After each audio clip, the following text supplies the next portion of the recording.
நீலகிரி மாவட்டத்துக்கு செல்ல 6000 வாகனங்களுக்கு இ-பாஸ் வழங்கப்பட்டுவிட்டது அண்மை செய்தியாக பார்த்து வருகிறோம். நிர்ணயிக்கப்பட்ட வாகனங்களுக்கு இ-பாஸ் வழங்கப்பட்டுள்ளது. இ-பாஸ் இல்லாத வாகனங்கள் திருப்பி அனுப்பப்பட்டு வருகின்றன.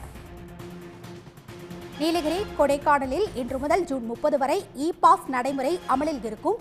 இதுகுறித்த கூடுதல் விவரங்களுடன் இணைகிறார் செய்தியாளர் சந்தோஷ். விவரங்கள். நீலகிரி மாவட்டத்திற்கு செல்வதற்காக இ-பாஸ் நடைமுறையானது இன்றைக்கு காலையிலிருந்து, அதாவது ஏற்கனவே இருக்கக்கூடிய ஒரு நடைமுறை தான். இன்றைக்கு காலையிலிருந்து அதிகாரிகள் இந்த கல்லாறுங்கிற இடத்துல இருக்கக்கூடிய செக் போஸ்ட்டில் அவங்க தீவிரமான ஒரு சோதனையை நடத்திய பிறகுதான் இந்த வாகனங்களுக்கான அனுமதியை அளித்து வந்திருக்கிறார்கள். தற்போதைய நிலையில் பார்த்தீங்கன்னா இன்றைக்கி 12 மணி அளவில் இருந்து பார்த்தீங்கன்னா இ-பாஸ் எடுக்காமல் வந்த வாகனங்கள் இங்கே அதிகாரிகளை நிறுத்தி சோதனை செய்து அவர்களுக்கான இ-பாஸ் எடுப்பதற்காக முயற்சி செய்த பொழுது அந்த 6000 வாகனங்களுக்கான அனுமதி முடிந்துவிட்டது என்ற சர்வரில் காட்டிக் கொண்டிருக்கிறது. இதன் காரணமாக பல வாகனங்கள் நீலகிரி மாவட்டத்துக்கு செல்ல முடியாமல் திருப்பி அனுப்பப்படுகிறது. அவர்கள் மீண்டும் இ-பாஸ் எடுத்துட்டு மறுபடியும் நீலகிரி மாவட்டத்துக்கு வரலாங்கிற ஒரு அறிவுறுத்தலோடு அதிகாரிகள் அந்த வாகனங்களை திருப்பி அனுப்பிட்டு வராங்க. இப்போ காலையிலிருந்து நீங்கள் வாகனங்களுக்கு நம்ம இங்கேயே அந்த இ-பாஸ் எடுத்து கொடுத்துட்டு இருந்தோம். அது இப்போ இந்த நிலைமையில எப்படி இருக்குது? இப்போது இ-பாஸ் சர்வர் டவுன் ஆயிடுச்சுங்க. இப்போ இ-பாஸ் முடிஞ்சிருச்சு. அந்த 6S1 வெஹிக்கிள் முடிஞ்சிருச்சு. இப்போ நெக்ஸ்ட்டு நம்ம கம்ப்யூட்டர் சென்டரில் போட முடிஞ்சால் போட்டு வரலாம். இல்லை அப்படின்னா அது சர்வர் எப்போ ஓப்பன் ஆகுதோ அப்போ போட்டுட்டு ரிட்டர்ன் போகலாங்க.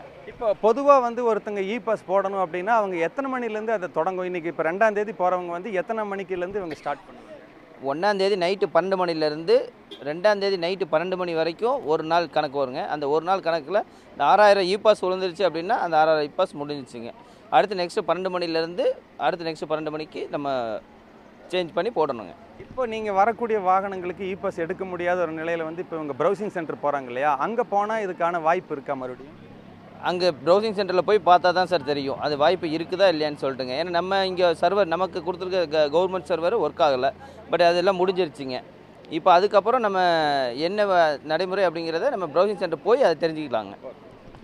அதாவது அதிகாரிகள் சொல்லக்கூடிய ஒரு தகவல் அப்படின்னு சொல்லி பார்த்தீங்கன்னா, இந்த இடத்துல அவங்க காலையிலிருந்து அவங்க எடுக்காமல் வந்த நிறைய வாகனங்களுக்கு அவங்க இங்கிருந்து இ-பாஸை எடுத்து அனுப்பி கொண்டிருந்தார்கள். ஆனால் தற்பொழுது 12 மணியோடு அந்த நடைமுறையானது இ-பாஸ் காத்திருப்போர் பட்டியலில் வைக்கப்படக்கூடிய காரணத்தினால அந்த வாகனங்களை நீலகிரி மாவட்டத்துக்கு அனுமதிக்க முடியாதுங்கிற ஒரு நிலை ஏற்பட்ட காரணத்தினால அந்த இ-பாஸ் எடுக்காமல் வந்த வாகனங்கள் எல்லாமே மேட்டுப்பாளையத்தை நோக்கி திருப்பி அனுப்பப்படுகிறது.